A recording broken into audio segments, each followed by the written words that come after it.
3, 2, 1, salta. Salta.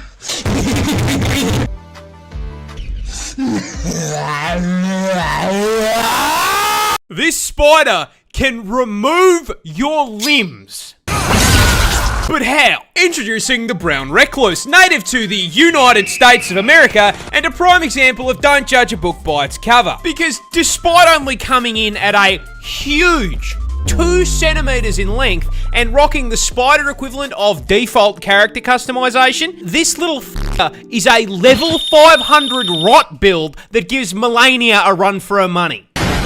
You see, a bite from a recluse starts in the most American way possible, with you accidentally stepping foot onto his private property, causing him to exercise his Second Amendment rights. But considering a spider can't really hold a gun, he's gonna settle on biting your ass. Now, that initial bite's pretty painless. You smack him away, all's well. There is just one small problem. Congratulations, you are now the proud owner of necrotic venom coursing through your veins, which at first does nothing. You walk back to your house, the bite starts to sting a little more. You feel sick. The wound swells, and the blood vessels around the bite burst, turning it a deep red. Over the next few days, that colour shifts from red to purple to black, as the venom literally destroys and kills the surrounding tissue in a process called necrosis. This causes the skin to literally rot and fall off of your body. And if you don't catch it in time, that rot's gonna spread. If you're lucky, it'll only make you violently ill and leave permanent scarring. If you're unlucky, it just keeps spreading and venom starts to destroy your blood cells and shut your organs down. Now, there's kind of only one solution to that, but you weren't using that arm anyway, right?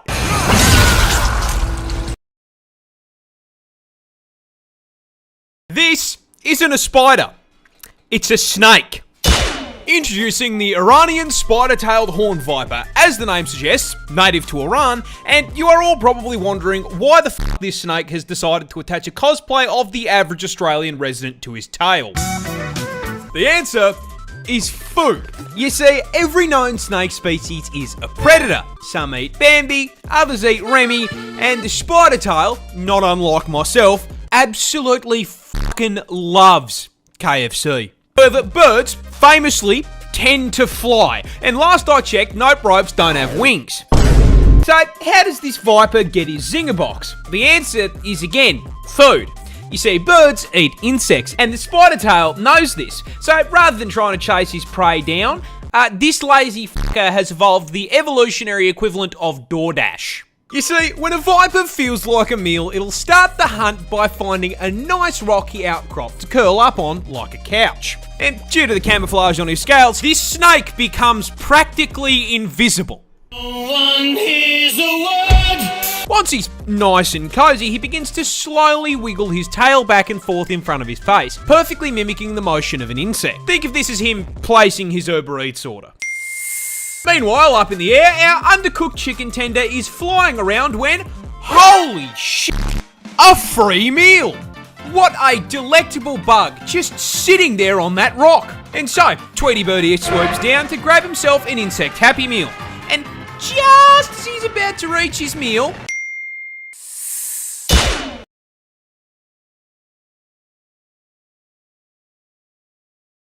Australia has a straight up Pokemon. Introducing the brushtail possum, more specifically, the golden brushtail possum. Native to the land down under and one of the rare examples of an Australian animal that isn't expressly designed to DoorDash you straight to heaven. You see, the brushtail is one of a grand total of 23 species of Australian possum, which, despite the name, share absolutely no relation to the red-blooded American opossum.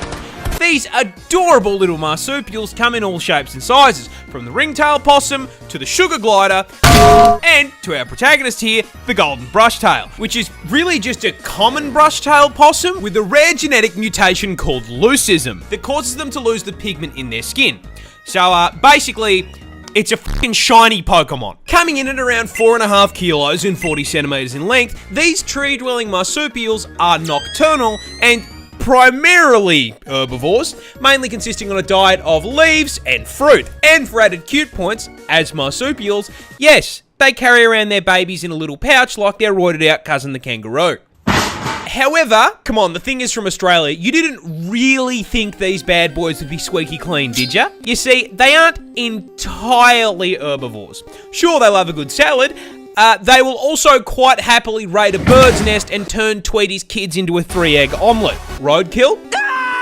Sounds like a fine steak dinner to me. And just because it's not a venomous predator doesn't mean it can't take your fucking finger off. And the cherry on top, Aussie Pikachu here doesn't go Pika Pika. Nah, you see, Down Under doesn't have Pokemon trainers, because when you step into the tall grass out here, you hear this absolute fucking demon.